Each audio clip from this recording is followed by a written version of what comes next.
जय हिंद स्टूडेंट, आपके डिमांड पर chapter by chapter important question तैयार कराना चालू कर दिया हूं। मात्र 15 दिन के अंदर आपका पूरा तैयारी कंप्लीट हो जाएगा, वो चाहे कोई भी सब्जेक्ट हो, हिंदी, अंग्रेजी, गणित, कोई भी सब्जेक्ट। मैं chapter by chapter important question आपको बताऊंगा और उससे से ही आप 90%, 92%, 95% और अगर आप टॉपर भी बन सकते हो। ठीक है, देखिए सामाजिक विज्ञान का पहला चैप्टर है यूरोप में राष्ट्रवाद। तो आज उसका हम सभी इंपॉर्टेंट क्वेश्चन देखने वाले हैं, चाहे वह बहुविकल्पीय प्रश्न हो, चाहे अति लघु प्रश्न हो, चाहे लघु उत्तरीय प्रश्न हो और चाहे दीर्घ उत्तरीय प्रश्न हो। सभी इंपॉर्टेंट क्वेश्चन देखने वाले हैं। वीडियो के अंत तक बने रहिएगा और सभी chapter by chapter important question पाने के लिए चैनल को सब्सक्राइब, वीडियो को लाइक जरूर कीजिएगा। चलिए हम बहुविकल्पीय, अति लघु, लघु उत्तरीय और दीर्घ उत्तरीय प्रश्न देख लेते हैं। चलिए, ये रहा आपका ऑब्जेक्टिव प्रश्न यानी कि बहुविकल्पीय प्रश्न। पहला प्रश्न है कि जब फ्रांस छिकता है तो बाकी यूरोप की को सर्दी जुकाम हो जाता है। किसका कथन है ये? ए नंबर ऑप्शन है मेटरनिक, बी नंबर ऑप्शन है काबूर, सी नंबर ऑप्शन है बिस्मार्क, डी नंबर ऑप्शन है मेजनी। इसका सही आंसर हो जाएगा ए मेटरनिक। चलिए हम दूसरा क्वेश्चन देख लेते हैं। दूसरा क्वेश्चन है हमारा कि यूनान एक स्वतंत्र राष्ट्र कब बना था? जो हमारा यूनान था वो एक स्वतंत्र राष्ट्र कब बना था? 1844 में, 1832 में या 1790 में या 1834 में? सही इसका ऑप्शन हो जाएगा बी नंबर 1832 में। चलिए हम 3 नंबर ऑब्जेक्टिव क्वेश्चन देख लेते हैं। 3 नंबर ऑब्जेक्टिव क्वेश्चन है कि राष्ट्रवाद का प्रारंभ जिस देश से हुआ वह है। राष्ट्रवाद का प्रारंभ जिस देश से हुआ कौन सा देश था? A Germany, B Italy, C England और डी फ्रांस। इसका सही आंसर हो जाएगा डी नंबर फ्रांस। चलिए हम 4 नंबर प्रश्न देख लेते हैं। 4 नंबर प्रश्न है कि जर्मनी का एकीकरण के जनक कौन है? गैरिबाल्डी, काउंट काबूर, मेजनी या बिस्मार्क? जर्मनी के एकीकरण की बात करें तो डी नंबर ऑप्शन सही बिस्मार्क। चलिए हम 5 नंबर क्वेश्चन देख लेते हैं। राष्ट्रवाद का प्रारंभ निम्न में से माना जाता है। राष्ट्रवाद का प्रारंभ जो है किस देश में माना जाता है? निम्न में से। ठीक है, तो ये हो जाएगा बी नंबर फ्रांस। ठीक है, चलिए 6 नंबर क्वेश्चन हम देख लेते हैं। 6 नंबर क्वेश्चन है कि 1848 की फ्रांसीसी राज्य क्रांति के फलस्वरूप क्या हुआ था? ए नंबर ऑप्शन है राजतंत्र की स्थापना, बी नंबर ऑप्शन है सीमित राजतंत्र की स्थापना, सी नंबर ऑप्शन है गणतंत्र की स्थापना और डी नंबर ऑप्शन है सैन्य शासन की स्थापना।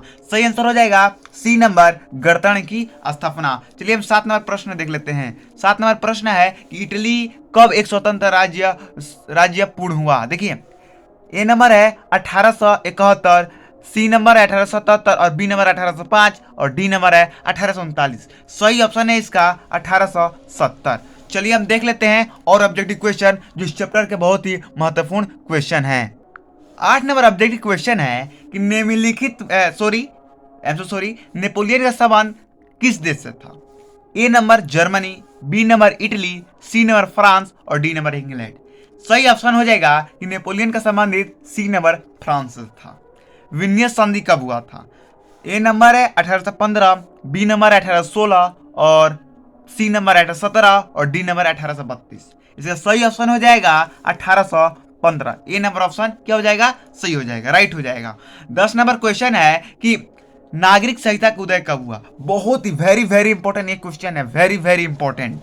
नागरिक संहिता का उदय कब हुआ था? तो 1804 में या 1800 में या 1802 में या 1806 में? सही आंसर हो जाएगा 1806 में। मैंने आपको 10 ऑब्जेक्टिव बताया क्वेश्चन और ये इस चैप्टर का 200 बहुत ही महत्वपूर्ण ऑब्जेक्टिव क्वेश्चन है। अब बचा अति लघु प्रश्न, लघु उत्तरीय प्रश्न और दीर्घ उत्तरीय प्रश्न। चलिए अब देख लेते हैं अति लघु प्रश्न। अति लघु प्रश्न, पहला प्रश्न है कि जर्मनी के एकीकरण में सबसे महत्वपूर्ण योगदान किसका था? जब भी जर्मनी की बात करें और महत्वपूर्ण योगदान का बात करें तो आप बिस्मार्क मान लेना। जर्मनी एकीकरण में ऑटो von बिस्मार्क का सबसे महत्वपूर्ण योगदान था। 2 नंबर क्वेश्चन है कि पहले मैं दिखा देता हूं आपको। 2 नंबर क्वेश्चन है कि बिस्मार्क को जर्मनी के एकीकरण का जनक क्यों कहा जाता है? हमने तो जान लिया कि जर्मनी का जनक बिस्मार्क है, लेकिन क्यों?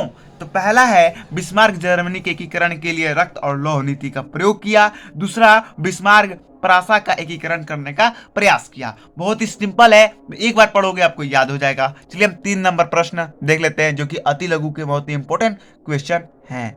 3 नंबर प्रश्न है कि फ्रांस की क्रांति का दो कारण लिखे। जो फ्रांस की क्रांति हुई थी उसको दो कारण लिखना है, बहुत इजी में बताऊंगा ये दो क्रांति। सरकार का निरकुंश हो जाना पहला कारण है। दूसरा कारण है कि धर्म, जाति, भाषा, कानून इत्यादि पर मतभेद। मैं जितना भी आंसर करा रहा हूं, यदि आप यही परीक्षा में लिख के आते हो तो मैं 100% गारंटी देता हूं कि आपका एक नंबर नहीं कटेगा, एक नंबर नहीं कटेगा आपका। ठीक है, चलिए हम 4 नंबर अति लघु प्रश्न देख लेते हैं। 4 नंबर प्रश्न है कि यूरोप में राष्ट्रवाद का को जागरूक करने का महत्वपूर्ण योगदान किसका था। यूरोप में राष्ट्रवाद, देखिए ये अति लघु है तो अति लघु में जब भी कोई कारण बताने का है या प्रभाव बताने का है तो आप दो ही बताइएगा, क्योंकि अति लघु प्रश्न है और इसमें दो ही आपको नंबर मिलता है, तो आप दो ही कारण या दो ही प्रभाव बताइएगा। तो यहाँ पर जागरूक करने का महत्वपूर्ण योगदान किया है, योगदान भी कहे तो दो ही आपको बताना है, तो मैं दो योगदान यहाँ बता देता हूँ। संस्कृत का गीत, कविता, कहानी का प्रचार करके, जो संस्कृत होता है, जो गाना होता है, कविता, उसका कहानी का क्या किया, प्रचार किया, जिसकी वजह से यूरोप में राष्ट्रवाद जागरूक हो गया। जैसे कि आप कभी देशभक्त गाना सुनते हो तो आपके अंदर भी देश के प्रति क्या होता है, जागरूक। संचार के योगदान से, देखिए आप किसी भी लेटर पहुंचाते हो पोस्ट मास्टर की तरफ से तो वही संचार कहलाता है। ठीक है, तो संचार के योगदान से भी। 5 नंबर क्वेश्चन है जो कि बहुत ही लास्ट क्वेश्चन है अति लघु का। जर्मनी के प्रथम सम्राट का नाम क्या था। विलियम प्रथम, जो कि 1871 में बना था। ठीक है, देखिए 5 में अति लघु प्रश्न बताया है जो कि चैप्टर का बहुत ही महत्वपूर्ण प्रश्न है। चलिए हम लघु उत्तरीय प्रश्न देख लेते हैं जो कि आपके परीक्षा में एक प्रश्न 4 अंक का पूछे जाते हैं। ठीक है, लघु उत्तरीय प्रश्न देखिए पहला प्रश्न है कि जर्मनी का एकीकरण कब और कैसे हुआ। इंपॉर्टेंट है, ये इतना इंपॉर्टेंट है ना कि हर साल ये क्वेश्चन पूछा जाता है। चलिए हम इसका आंसर विकार से स्थगित करके देख लेते हैं। इसका आंसर होगा कि जर्मनी का एकीकरण 1871 में पूर्ण हो गया था। देखिए जर्मनी का जो एकीकरण था वो 1871 में क्या हो गया था, पूर्ण हो गया था। जर्मन का एकीकरण में प्रासा के मुख्यमंत्री बिस्मार्क था। ठीक है, देखिए जो जर्मनी का एकीकरण था उस प्रक्रिया में प्रासा का मुख्यमंत्री बिस्मार्क भी था, जिससे उस प्रक्रिया को जनक भी कहा जाता है। बिस्मार्क को इस प्रक्रिया क्या कहा जाता है, जनक भी कहा जाता है। प्रासा ने राष्ट्रीयकृत आंदोलन का नेतृत्व किया और सन 1866 में प्रासा ने ऑस्ट्रिया को युद्ध में पराजित किया। ठीक है, किसको पराजित किया, ऑस्ट्रेलिया को पराजित किया। ठीक है, इस प्रक्रिया को सफल बनाने के लिए बिस्मार्क ने रक्त और लौह की नीति का प्रयोग किया। 1871 में प्रथम सम्राट विलियम को घोषित कर जर्मनी का एकीकरण 1871 में पूर्ण किया गया। ठीक है, तो आप बस इतने आंसर लिख दीजिएगा, आपको यहाँ पर 4 अंक मिल जाएगा। चलिए हम लघु उत्तरीय अर्थात इस चैप्टर का लघु उत्तरीय का इंपॉर्टेंट क्वेश्चन दो नंबर देख लेते हैं। 2 नंबर क्वेश्चन है कि यूरोप में राष्ट्रवाद के जागरूक फैलाने में किसका योगदान था। यह भी बहुत ही ज्यादा इंपॉर्टेंट क्वेश्चन है इस चैप्टर के लिए। इस चैप्टर को आपको वीडियो को पूरे एंड तक देखते रहना है, क्योंकि जो भी क्वेश्चन बताया जाएगा वो आपके काम ही आने वाला है, आपको बेकार वो नहीं बताया जाएगा। ठीक है, तो यूरोप में राष्ट्रवाद का जागरूक फैलाने वाले कौन कौन से कारक थे, चलिए हमने देख लेते हैं। यूरोप में जागरूक करने वाले कारक निम्नलिखित है, तो चलिए हम उन कारकों को देख लेते हैं। यूरोप में राष्ट्रवाद को जागरूक करने के कार्य मैंने यहाँ पर लिख रखा है। पहला कारक लिखिएगा, संस्कृति का योगदान। यूरोप में राष्ट्रवाद को जागरूक करने में संस्कृत का बहुत महत्वपूर्ण योगदान रहा है, जैसे संगीत, गीत, प्रचार। मैंने आपको अभी बताया था कि जब आप देशभक्त गाना सुनते हो तो आपको देश के प्रति क्या होता है, कुछ कर मिटने का मन करता है, तो उसी प्रकार वहां पर भी यही कार्य किया गया था। दूसरा है सरकार का निरकुंश होना। देखिए जब सरकार निरकुंश हो जाती है तब वह जनता के हितों में कार्य नहीं कर पाती है, यही कारण यूरोप का भी था। देखिए जब आपके सरकार आपके लिए काम नहीं करेगी, अपने फायदे के लिए काम करेगी, तो आप भी जुलूस निकालोगे, आप भी हड़ताल करोगे और आपके अंदर भी राष्ट्रवाद जगेगा। आप भी सोचोगे कि हमारा देश बर्बाद हो रहा है, क्यों ना इस सरकार को पृथक कर दिया जाए, अलग कर दिया जाए। तो वहीं पर भी क्या हुआ था, फ्रांस में जो हुआ था, जितने भी सरकार थे वो निर्कुंश हो चुके थे, वो जनता के हित में कार्य ही नहीं करते थे, वो अपने बस देखते थे। इसीलिए वहां की जनता भड़क उठी और जुलूस ली और राष्ट्रवाद का प्रचार किया। 3 नंबर प्रश्न है कि क्रांतिकारियों का प्रभाव। देखिए क्रांतिकारियों ने सभी जनता को एकजुट करने के लिए एक ध्वज का निर्माण किया तथा शहीद व्यक्तियों का प्रचार किया, जिससे आम जनता को राष्ट्रवाद का जागरूक हुआ। देखिए पहले मैं आपको बात बता दूं कि जब आपके देश में कोई आर्मी का जवान शहीद होता है, जब आपकी न्यूज पर वो आता है तो आप उसे देखकर बहुत ज़्यादा प्रेरित होते हो कि वो मेरे लिए मेरे लिए वो जान दे दिया। तो वही वहाँ पर कारण था। जो क्रांतिकारी थे, जो शहीद हुए थे, व्यक्ति को प्रचार कर रहे थे कि ये देखिए आपके देश को बचाने के लिए ये भी क्या हुए, मर गए हैं, शहीद हो गए हैं। तो इससे लोगों को प्रेरित मिलता था और वो भी आंदोलन में भाग लेते थे। ठीक है, तो ये आपका कारक हुआ। चलिए हम तीसरा लघु उत्तरीय प्रश्न देख लेते हैं। हमने 2 देख लिया है, चलिए हम देख लेते हैं तीसरा प्रश्न है कि इटली के एकीकरण पर सचिव टिप्पणी लिखिए। इटली के एकीकरण पर क्या लिखना है, सचिव टिप्पणी लिखना है। देखिए मैं लिख देता हूं, आप इसे स्क्रीनशॉट ले लो या नोट कर लो, ऐसे तो आपको यह मालूम होगा, रिवीजन करो इसका। इटली के एकीकरण में मेजनी ने सबसे पहले प्रयास किया। जो मेजनी था वो इटली के एकीकरण के लिए सबसे पहले प्रयास किया था। उसने यंग इटली तथा यंग यूरोप का संगठन की स्थापना की थी संगठन की स्थापना भी करवाई, लेकिन ऑस्ट्रिया के प्रधानमंत्री मेटरनिक द्वारा इसे दबा दिया गया। ठीक है, लेकिन सिडमियान फिंडामांड के प्रधानमंत्री काउंट काबूर ने आंदोलन का नेतृत्व किया, यानी कि आंदोलन को उसने हाथों में ले लिया और 1859 में सिडमियान पिंडामांड तथा ऑस्ट्रिया का युद्ध हुआ, जिसमें सिडमियान पिंडामांड की जीत हुई। गैरिबाल्डी के संगठन में काफी लोग ने प्रयास किया था इटली के एकीकरण के लिए। 1870 में पूर्ण हो गया था इटली का एकीकरण। मैंने आपको 3 बताया है, कितने लघु उत्तरीय प्रश्न बताए हैं, 3, जो कि इस चैप्टर के बहुत ही इंपॉर्टेंट क्वेश्चन है। देखिए जो इंपॉर्टेंट क्वेश्चन वही मैं बता रहा हूं, नहीं तो इस क्वेश्चन में तो मैं 100 क्वेश्चन आपको बता देता। 100 नहीं, मैं आपको 200 क्वेश्चन बता दूंगा, लेकिन 100-200 करने से क्या फायदा है, हमारे एग्जाम में आएंगे ही नहीं। अभी वो क्वेश्चन पे हमें ध्यान देना है जो हमें एग्जाम में पूछे जाने के 100% चांस हैं, तो उन्हीं को हमने देखना चाहिए। चलिए हम दीर्घ उत्तरीय प्रश्न देख लेते हैं। दीर्घ उत्तरीय प्रश्न, मैं 3 दीर्घ उत्तरीय प्रश्न बताऊंगा और मैं ये लिख के कहता हूं कि तीनों दीर्घ प्रश्न में से एक प्रश्न आपके एग्जाम में जरूर फंसेगा। ठीक है, चलिए देखिए पहला प्रश्न है कि नेपोलियन द्वारा किए गए सुधारों का वर्णन कीजिए। देखिए आपने नेपोलियन के बारे में पढ़ा होगा एनसीईआरटी बुक में, और नहीं पढ़ा है तो कोई बात नहीं, आपको रट के जाना है क्योंकि अब आपको बुक पढ़ने का टाइम नहीं है। नेपोलियन द्वारा किए गए सुधार निम्नलिखित है। पहला कि आर्थिक सुधार, नेपोलियन के सभी नागरिकों के लिए एक समान कानून बनाया, चोरीबाजी गुंडागर्दी को रोक लगाया। दूसरा धर्म सुधार, नेपोलियन सभी धर्म को एक समान समझता था। उसने साफ साफ कहा था कि धर्म में कोई भेदभाव नहीं होना चाहिए।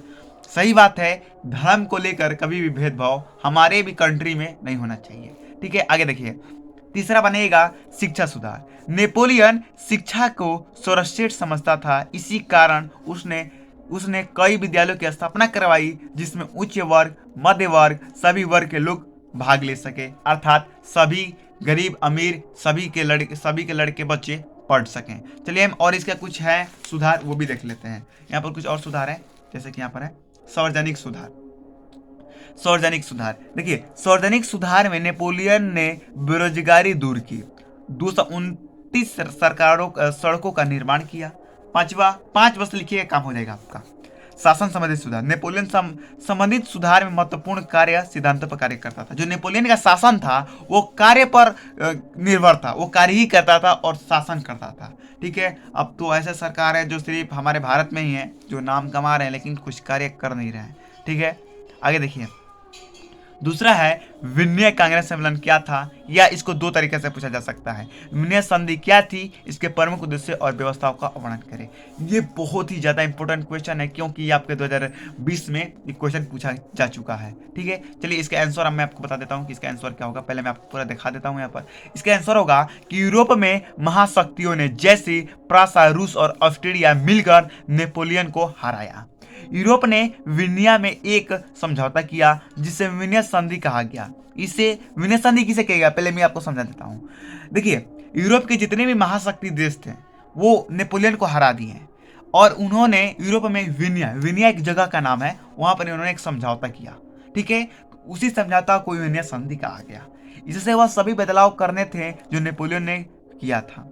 विनय संधि की व्यवस्था निम्नलिखित है। देखिए इस समझौता में क्यों समझौता किया गया था, जो नेपोलियन ने सुधार किए थे उनको फिर पुनः उसी अवस्था में लाना चाहते थे जिस अवस्था में वो पहले था। चलिए इसका और आंसर है उसे भी हम देख लेते हैं, जो कि इस पेज के नीचे है। देखिए पहला आप लिखिएगा कि विनय संधि की व्यवस्था निम्नलिखित है, तो उसका मैंने यहाँ पर 4 लिख रखा है, आप चारों लिख लीजिएगा। देखिए चौथा, कांग्रेस ने उन जगहों को खो दिया।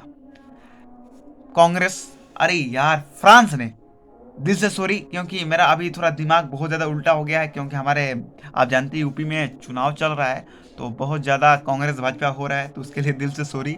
और आप ये कांग्रेस फ्रांस के परासा के ये सब इसी सब में रहिए, फ्रांस परासा नेपोलियन के ही संबंध में रहिए, लेकिन कांग्रेस और भाजपा के संबंध में मत जाइएगा, क्योंकि आपका अभी ध्यान होना चाहिए पढ़ाई पर। पढ़ाई एक बहुत ही महत्वपूर्ण चीज़ है, ठीक है। देखिए मैं बता देता हूँ आपको आंसर। फ्रांस ने उन जगहों को खो दिया जो उन्हें नेपोलियन के उपस्थिति में मिला था। दूसरा, फ्रांस की सीमाएं पर कई राज्यों को कायम कर दिए गए जिससे फ्रांस का विकास ना हो सके। तीसरा है कि परासा अब फ्रांस जो था ना, देखो मैं पहले इसको समझा देता हूँ, आपको याद करने में बहुत ज़्यादा तकलीफ होगा। फ्रांस एक कंट्री था जो यूरोप में था, अभी भी यूरोप में ही है, तो वो उसको उसमें नेपोलियन ने बहुत सुधार किए थे। लेकिन जब नेपोलियन हार गया तो क्या चाहते थे सभी देश कि वो जितने भी सुधार किए हैं सबको हटा दें। तो देखिए मैंने 2 बता दिया है, वो 2 सुधार को हटा दिए, और 2 और बता देता हूँ। परासा को फ्रांस की पश्चिम सीमा तथा ऑस्ट्रिया को उत्तरी सीमा सौंप दिया गया। चौथा, फ्रांस के उत्तर में नीदरलैंड के स्थापित कर दिया गया। चलिए हम 3 नंबर क्वेश्चन देख लेते हैं, दीर्घ उत्तरीय प्रश्न। 3 नंबर प्रश्न है कि 1789 की फ्रांसीसी क्रांति का फ्रांस और यूरोप पर क्या प्रभाव पड़ा। या आपसे यह भी पूछा जा सकता है कि फ्रांस की क्रांति के 2 परिणाम बताइए। देखिए दीर्घ उत्तरीय है, तो आप तो 2 तो नहीं बताएंगे, आप कम से कम 5 जरूर बताएंगे इसमें, ठीक है। तो चलिए हम इसका आंसर देख लेते हैं। इसका आंसर कुछ इस प्रकार होगा। 1789 की फ्रांसीसी क्रांति में फ्रांस व यूरोप में निम्नलिखित प्रभाव पड़ा। पहला, राष्ट्रवाद का प्रचार हुआ तथा लोगों के प्रति जागरूक हुए। दूसरा, लुई वंश का अंत हुआ और लोकतंत्र स्थापित हुआ। तीसरा, निर्यात आयात पर से कर हटाया गया तथा मापन तौलन के लिए उचित व्यवस्था की गई, ठीक है। चौथा और 5वां देख लीजिए यहाँ पे। यहाँ पर है कि धर्म के एक समान समझना तथा धर्म के नाम पर भेदभाव करना बंद किया गया। 5वां, आम जनता को कल्याण जैसे सड़क, विद्यालय इत्यादि का निर्माण हुआ। बस 3 दीर्घ उत्तरीय, 5 लघु उत्तरीय, 5 अति लघु और 10 ऑब्जेक्टिव क्वेश्चन, यही जो है आपके इस चैप्टर के महत्वपूर्ण प्रश्न है।